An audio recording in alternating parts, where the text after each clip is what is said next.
Hi everyone, this is my 2020 Yamaha FXHO cruiser. But a number of people asked me to do a video, so we'll give it a go and see what we've got. I've got a custom built trailer which we'll go through later, and I've got a lot of add-ons on the ski, so we'll just work through those. Pretty standard, just nav lights. Up here I've got a custom build brace across the top. The new Yamahas aren't as sturdy as the old ones, so the sounders are a bit floppy. So I've got sounder mount on one side and a fishing rod holder on the other. Just put on a bungee to go in there, so it's handy for this rod when you're chasing around getting workups. This is the John Greeny painter, which is pretty handy. You can use it for tying up the dock or adding your anchor onto, so it's pretty handy. If I'm out chasing kingfish, I'll put my ultimate catch bag on there for the kingfish, and it's pretty good. And I just store it up the front in the locker. The secrets of that catch bag I find is put it as far back as you can, and I learned pretty quickly you want to put the kingfish in head back, or else there's no room in the footwell for your feet. I've got a custom built rack on the back with a 70 litre Icytech. It's 316 stainless, and the guy that built it for me did a beautiful job on it, so thanks Tony. I generally carry maximum 4 rods. I've got ultimate reel covers in all my reels, one to keep the spray off them and two to make them secure. You're still seeing quite a lot of posts of people losing gear overboard, and I think the rule is secure it or lose it, and if you don't secure it you'll go chasing a workup and it'll be gone before you know about it.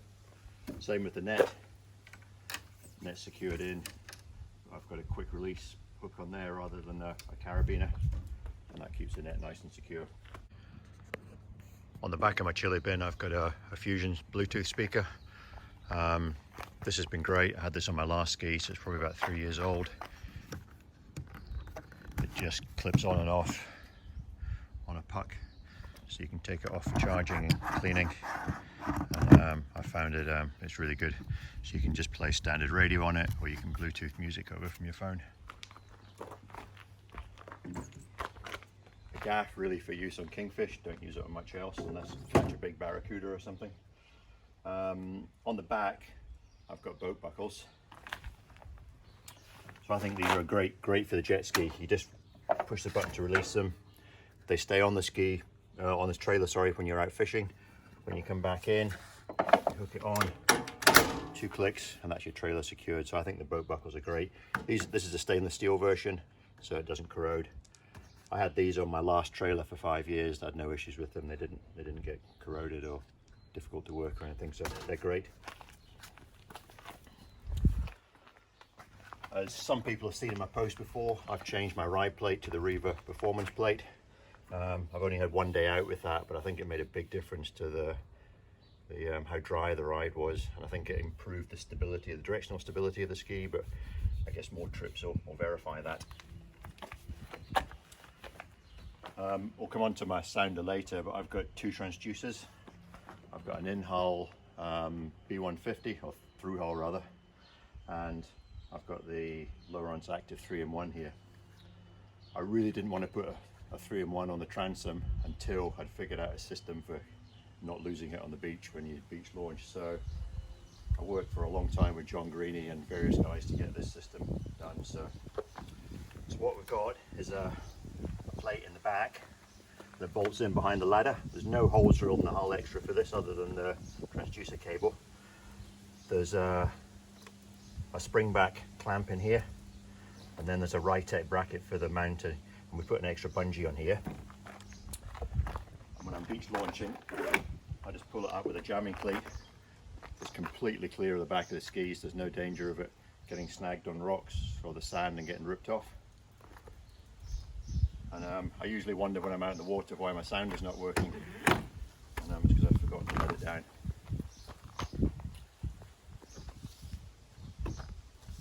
I've got various Railblazer mounts around the ski. This one's for a GoPro. These lids on the side, I can take them off. I've got 4 of them. I can put a 20 litre square container in there. These these are great if you're, if we're going up to Coromandel or out to Great Barrier, but either can't get fuel or it costs a fortune. At least I can carry 80 litres extra on my ski. I'm not keen on carrying it in the back of my car, so that's pretty handy. Don't use it so much these days, but it's pretty good. Right, one other thing I did was Yamaha have got these footwell drains in here. I think they're really designed for when it's sitting in your garden and it drains, let the rainwater out. I didn't want to get blood and guts into the pipework in my skis, so I've just plugged them out with silicone. It doesn't cause any grief. Another Railblazer port on here. I've got a GME radio, which what I did was, rather than use the normal mountings, I covered the top of my lid here with Velcro, and I've got Velcro on the back of the radio, and I've ridden in some pretty rough waves, and that has stayed rock solid and they're never fallen off. Inside the glove box, I've got Velcro in there, so it sticks in there as well.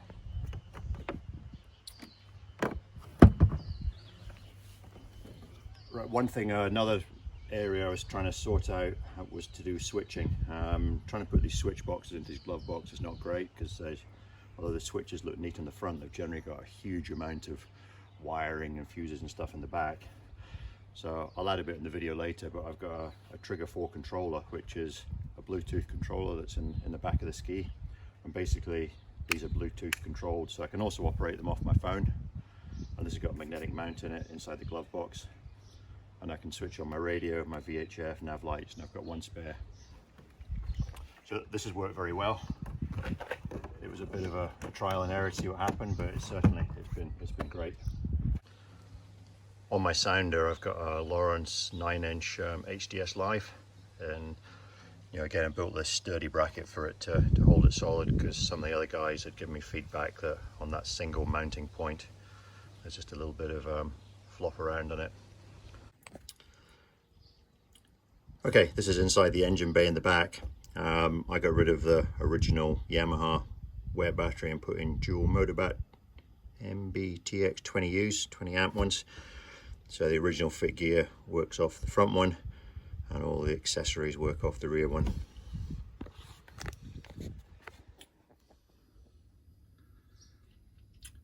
This is the Trigger 4X controller we're talking about. They do bigger ones, so there's 4 fuses on this, and that's the 2 antenna on the top for the Bluetooth connection. And I've got to say, so far I've been pretty impressed with how that works.